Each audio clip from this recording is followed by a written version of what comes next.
Asia cup کا حساب Asia cup میں چکانے کا موقع ہینڈ شیک تنازع کے بعد آج پاک بھارت ٹیمیں سپر 4 مرحلے میں پھر مد مقابل ہوں گی۔ گروپ اے کے میچ میں بھارت نے پاکستان کو بآسانی شکست دی تھی۔ سپر 4 مرحلے میں بھارت کو شکست دے کر پاکستان سود سمیت بدلہ لے سکتا ہے۔ متنازع ریفری اینڈی پائیکرافٹ آج کے پاک بھارت میچ میں بھی ریفری مقرر۔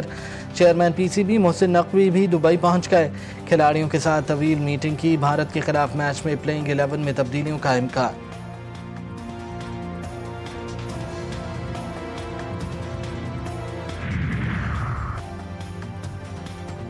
سعودی عرب سے معاہدے کے ثمرات سے پاکستانی معیشت مستحکم ہوگی۔ وزیر دفاع خواجہ آصف کا پاکستان سعودی عرب دفاعی معاہدے کا خیر مقدم۔ معاہدے کو تاریخ ساز قرار دیتے ہوئے کہا کہ یہ معاہدہ معرکہ حق کی فتح کی مرہون منت ہے۔ وضاحت کی کہ دفاعی معاہدے کے بعد سعودی عرب میں بمباری ہماری افواج کی تعداد میں اضافہ ہوگا۔ وزیر دفاع نے دیگر ممالک سے دفاعی معاہدوں کا عندیہ دے دیا۔ اور ایران کا IAEA کے ساتھ تعاون معطل کرنے کا اعلان۔ ایرانی قومی سلامتی کونسل نے کہا کہ ایران سے پابندیاں مستقل طور پر نہ ہٹانے کا اقدام غیر دانشمندانہ اور غیر قانونی ہے۔ امریکہ ایٹمی معاہدے سے الگ ہو چکا تھا، لیکن یورپ نے اپنے وعدوں پر عمل کرنے کے بجائے واشنگٹن کی غیر قانونی پالیسیوں کا ساتھ دیا۔ ایرانی صدر مسعود پزشکیان نے کہا کہ حالات بدلنے کی طاقت ہے، حد سے بڑھیں متعلقات کے سامنے ہتھیار نہیں ڈالیں گے، دوبارہ پابندیوں کا مقابلہ کریں گے۔ پاک بھارت میچ کا پریشر، کھلاڑیوں کو دباؤ سے نکالنے کے لیے ماہر نفسیات سے رجوع۔ پاکستان کرکٹ بورڈ نے ایشیا کپ میں پاکستان ٹیم کو ذہنی دباؤ سے نکالنے کے لیے ماہر نفسیات کی خدمات حاصل کر لیں۔ ڈاکٹر راہیل نے پاکستان ٹیم کو بطور سپورٹس سائیکالوجسٹ جوائن کر لیا۔ ڈاکٹر راہیل کھلاڑیوں کے ذہنی تناؤ کو دور کریں گے، پریشر ہینڈل کرنے کے طریقے بتائیں گے۔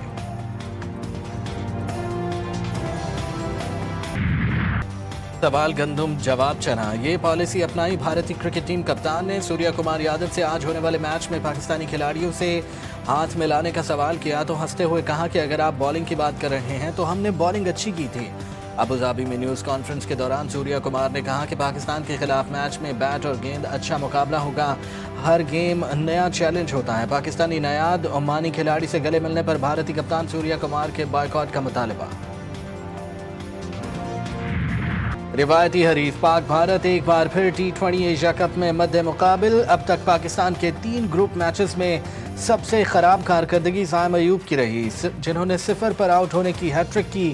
فخر زمان 90 رنز کے ساتھ نمایاں ہیں، حارث 84، فرحان 74، شاہین 64 اور کپتان سلمان اور محمد نواز محض 3 میچوں میں 23 رنز ہی بنا سکے۔ بیٹنگ سٹرائک ریٹ کے مطابق شاہین 206 سٹرائک ریٹ کے ساتھ تیز ترین بیٹر کے طور پر سامنے آئے۔ محمد نواز 144 کے ساتھ دوسرے، حارث 140 سٹرائک ریٹ کے ساتھ تیسرے اور اوپنر فخر زمان 134 سٹرائک ریٹ کے ساتھ چوتھے نمبر پر ہیں۔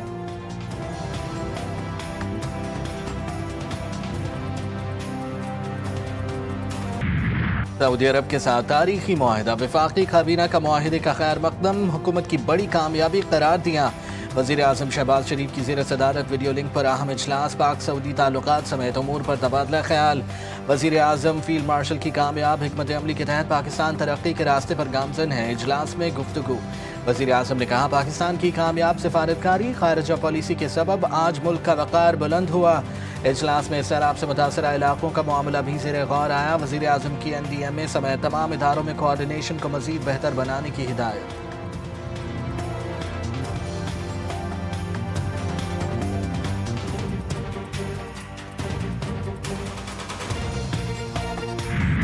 محسن نقوی کا اب وزیر اعظم بننا ناممکن ہو چکا، اب پلوں کے نیچے سے بہت سا پانی بہہ چکا ہے۔